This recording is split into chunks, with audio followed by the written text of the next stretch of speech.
Bonjour à tous et à toutes, et bienvenue dans cette nouvelle analyse de personnages, consacrée cette fois-ci à l'obstacle principal de Ulrich et la face visible de Xana, j'ai nommé William Dunbar. Et ne perdons pas une seconde de plus, c'est parti. Alors, William Dunbar, jeune adolescent de 14 ans aux cheveux noirs, mi-longs, dans des habits rouges et noirs. Il apparaît au début de la saison 2, et on peut déjà dire qu'en un seul et unique épisode, on sait déjà tout ce qu'il faut savoir sur lui pour le reste de la série. En effet, dans cet épisode, il devient le rival de Ulrich dès sa première apparition. On apprend ensuite qu'il devient fou par amour, qu'il est capable de n'importe quoi, peu importe les conséquences, qu'avec lui c'est tout ou rien, qu'il est à part ça très réfléchi, mature, gentil et très apprécié de tous. Bref, un challenger digne de ce nom pour Ulrich. Et un personnage déjà très marquant pour sa première apparition. Et effectivement, le personnage a été créé pour cela à la base. Il est vu très clairement dans la saison 2 comme un personnage secondaire, là pour mettre des bâtons dans les roues de Ulrich, sans qu'on en sache forcément plus sur lui au fil des épisodes. Et à vrai dire, par sa simple présence, il perturbera complètement Ulrich, lui faisant ressortir ses pires vices et démons. En effet, voyant William comme un obstacle, il en oublie tout jugement rationnel, le poussant souvent à la faute auprès de Yumi. Ce qui permet à William de prendre l'avantage dans cette compétition qu'ils ont engagée. Lui étant pour le coup imperturbable et menant sa vie tranquillement, en sachant bien ce qu'il se passe mais laissant simplement son rival s'autodétruire. Enfin, pas totalement, car à la surprise générale, on découvre que dans les pires moments de Ulrich, William cherche à lui venir en aide. Pas dans un but personnel comme on pourrait le penser, mais juste par bonté de cœur, venant le guider, lui montrer ses défauts déjà exacerbés depuis son arrivée, lui présentant un avis objectif de ce qu'il va se passer s'il continue comme ça, et ce qu'il faut faire pour s'en sortir. Car il n'est pas là pour faire souffrir les personnes autour de lui. Il est juste un obstacle, un moyen d'évolution, ce qu'il dit aussi très clairement à Ulrich. Mais ces mots au début ne l'atteindront pas. Ce qui fait que dans la saison 2, on voit alors la descente en enfer d'Ulrich, qui se fait d'ailleurs en parallèle de la montée en puissance de William. Et cette situation continuera jusqu'à l'épisode Mauvaise foi, dont je vous ai déjà parlé, qui marque l'inversion des rôles entre les deux, Ulrich changeant doucement de comportement au fil des épisodes grâce au conseil de William, et William finissant par nous montrer en saison 3 ses propres défauts, qu'il avait depuis le début mais qui finissent que par ressortir maintenant. Dans cette relation, William est l'obstacle, et le moyen de changement de Ulrich, mais il joue aussi un rôle de miroir entre lui et Ulrich. Quand l'un va mal, l'autre va bien, et inversement. Cela se voit d'ailleurs en saison 4, là où William incarne le mal, Ulrich lui n'a jamais été aussi sympathique et gentil. Mais cette gentillesse n'aurait jamais pu être atteinte si William n'avait pas été là pour le faire changer. Finalement, il est clairement le personnage clé de l'évolution de Ulrich, bien plus que n'importe qui d'autre. Et bien plus que Yumi. D'ailleurs, contrairement à ce que l'on pourrait penser, je ne pense pas que Yumi soit tombée amoureuse de William. Pour elle, c'était quelqu'un de gentil, un bon ami, un confident, une personne qui avait les mêmes goûts qu'elle et qui la comprenait. C'est pour cela que quand Ulrich se mit à se refermer sur lui-même et à avoir un comportement qu'elle ne supportait pas, elle s'est mise à traîner de plus en plus avec William, fuyant d'une certaine manière les vices de Ulrich pour aller dans une sorte de cocon dont faisait partie William. Ce qui la fit se rapprocher de lui considérablement, au point tel qu'il crut pouvoir obtenir son amour. Le problème étant, c'est que Yumi, elle aime Ulrich. Bien qu'il soit dans une mauvaise phase, elle continue de l'aimer, voyant quand même du bien en lui.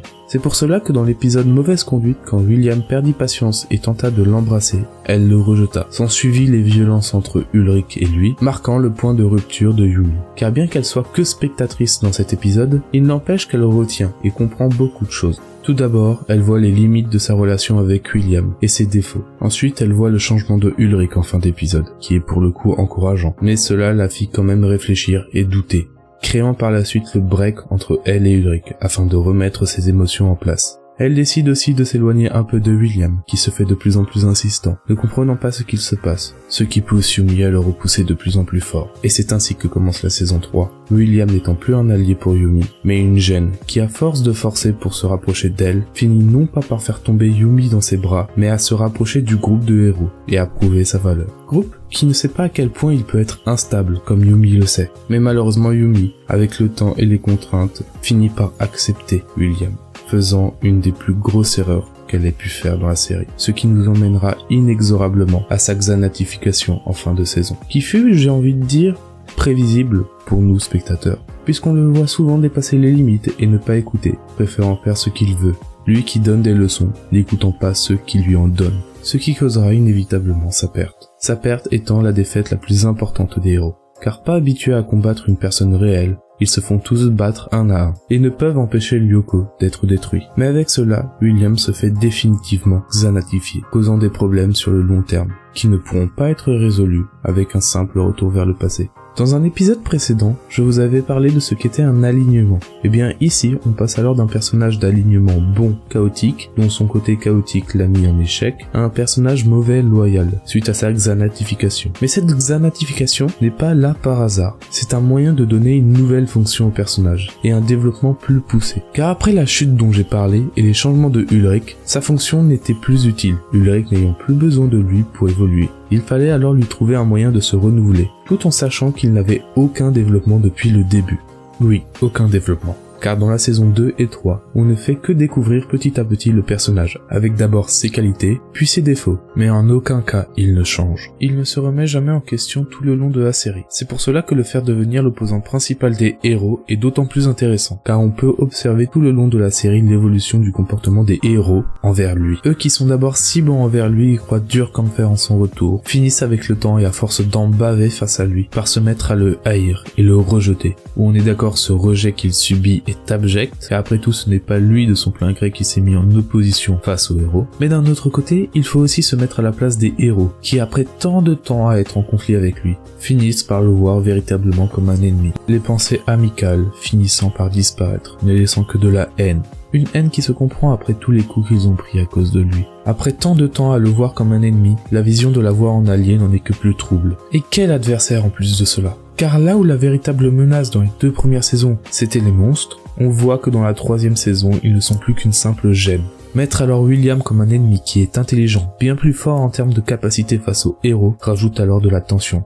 Une tension qui commençait à manquer sur Lyoko.